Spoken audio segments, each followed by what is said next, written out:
What's going on, everyone? Welcome back. Today, we're going to be talking the simple question of should you draft Deshaun Watson for the 2022 fantasy football season? With the news of his suspension becoming public early Monday, I figured now's a good a time as any to talk this subject and, how you should approach it when it comes to this year's fantasy football season. So I definitely think it's going to be an informative breakdown. If you guys enjoy, hit that like button, subscribe, give us a follow on Twitter at All Day Pigskin to continue interacting with us there. Let us hear in the comment section. Do you agree, disagree? Are you going to take a chance on Deshaun Watson this season or not? Along with any other questions you guys might have, we will do our best to answer them all. And lastly, make sure to check out the 2022 ADP Fantasy Football Draft Guide. It has everything you want at a great value. Top 150 overall player rankings in standard and PPR formats, individual player bios, tiers, projections, along with general fantasy advice. All those details in the description. But with that being said, let's get into it. And like I kicked off the intro saying, it was made public that, as you can see here, per Adam Schefter's tweet on Monday, that former federal judge ruled the Deshaun Watson suspension would be 6 games. Now, regardless of how you feel about this issue, obviously there's a lot of things that go into this, but we're just talking, again, I want to highlight this from a fantasy football perspective, what it means, and is this a guy that you want on your team? Is he going to help you win? So with that being said, I think the first thing that stuck out to me was 6 games. I was just actually expecting a little bit more. Like when I was doing my initial projections, I was expecting at least half the season, and there were at certain points in time talks about, closer to the full season in terms of a suspension. Now, I guess there's technically the possibility of the suspension increasing because the NFL does have within 3 days to potentially appeal this decision. Now, whether that happens or not, I think that's anybody's guess. If I had to give my 2 cents, I guess with how public of an issue this has been for the NFL and one they probably want to move on from, I wouldn't be shocked if they just say it is what it is. Let's just take the 6 games. We don't want to drag this out any further. But maybe they want to appear stricter. But then, potentially the NFLPA is going to get involved. Why are you increasing this from 6 games, et cetera, et cetera. So, that's a whole nother bag of issues to potentially deal with. Right now, we're just focusing on the facts. 6 games. What does this mean? So, look, I'm going to switch over here to our look at the current ADP kind of rankings consensus-wise for the quarterback position per Fantasy Pros. So, the last time Deshaun Watson played a full season, let's start there. He was being drafted as a top 5 quarterback. We all know the upside, and what's changed since then? Well, he's a couple years older, but nothing too crazy. More importantly, he's gone from the Houston Texans, arguably one of the worst run franchises in the NFL, to the Cleveland Browns. And honestly, the Cleveland Browns right now, they've got the pieces in place. They've got a really good offensive line. They've got stud running backs. They've got a very capable wide receiver in Amari Cooper, even though I do think the position is a little bit thin afterwards.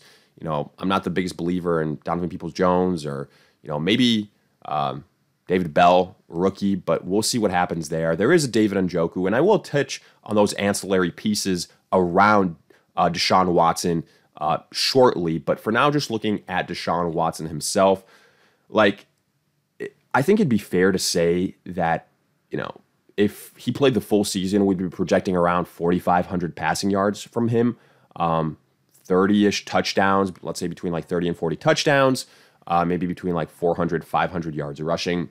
So if we say on a per game basis, he averages 200 passing yards, and that's probably being conservative. It'll probably be 250, but 200 times 6, that's 1,200. So if we just take that away from a 4,500 passing yard total on the season, we're looking at 3,300 passing yards on the year. That's not going to be enough to put you in the top 10.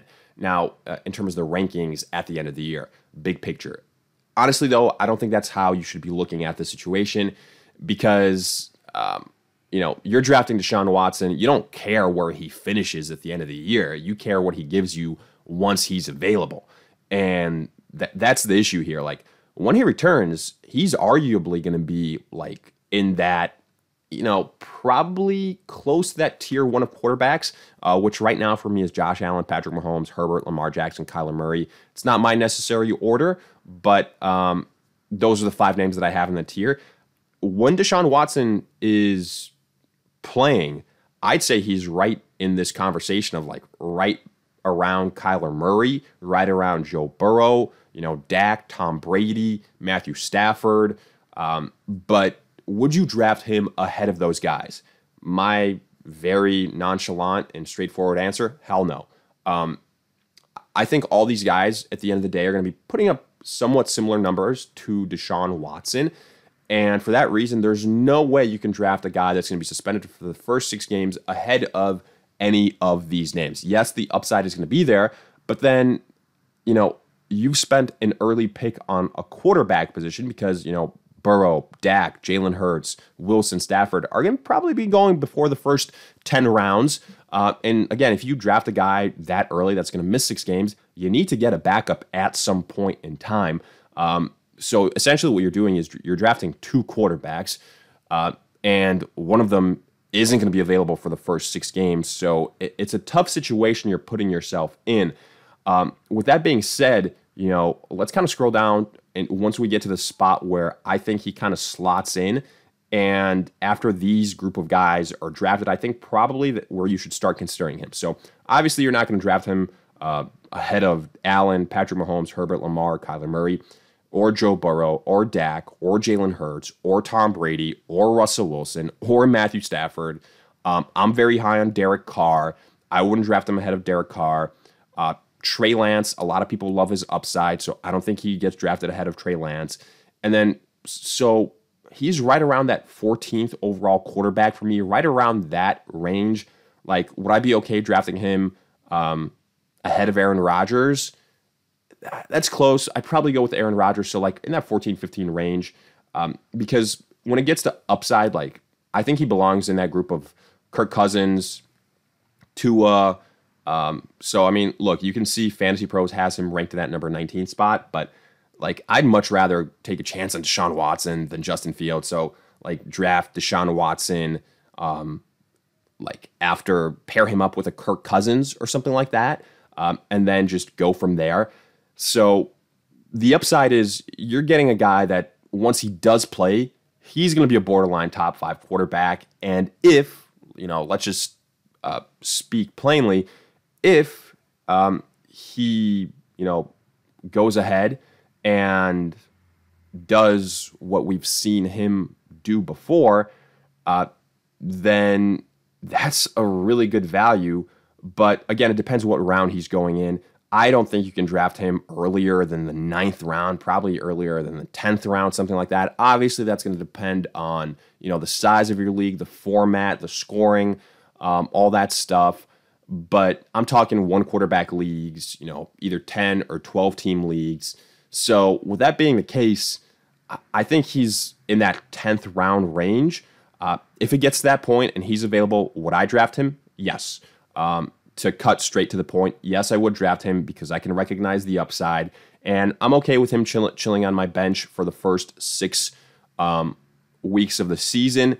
And he definitely will be drafted. Like, he's not going to be a free agent. He's or on the waiver wires after your fantasy drafts are done. So let's be completely honest about that. Somebody will take a chance on him. And there's probably going to be a lot of people that try and trade for him in your leagues once it gets close to that week 4, week 5, week 6 mark. But if you draft him, you're holding on to him for, the entirety of the season because you invested probably a 10th round pick in him or something like that. Are there going to be cases where he goes earlier? Probably, just because people know the name, people know the talent.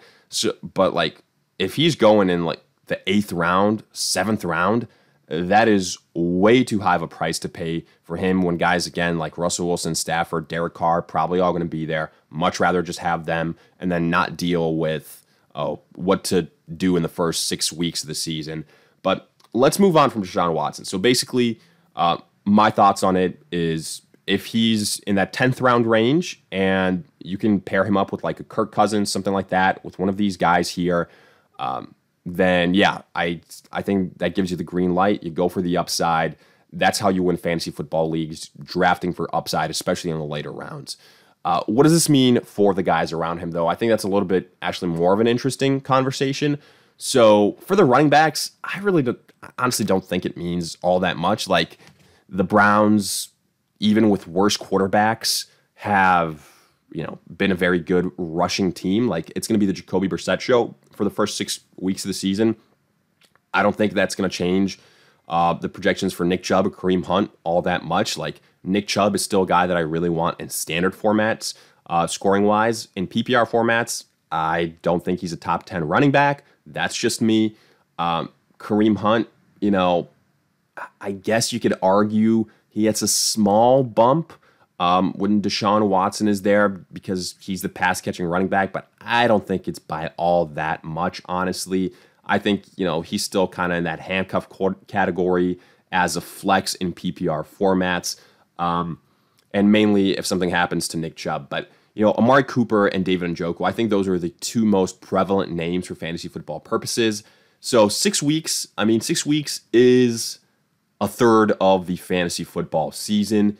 For those guys who will be playing the entirety of the year, I do think, you, depending on where they're being drafted, like Amari Cooper is probably a guy that was being drafted like between the 5th, 6th round. Again, depending on the size of the leagues, maybe the 7th round.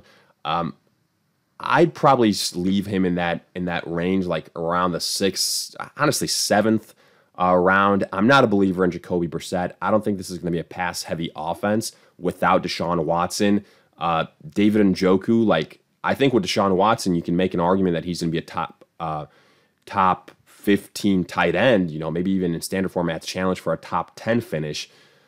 I wouldn't draft him until after the 10th round. I think basically the moral of the story is you kind of slide both those names, Njoku and Amari Cooper, like down around a round and a half, 2.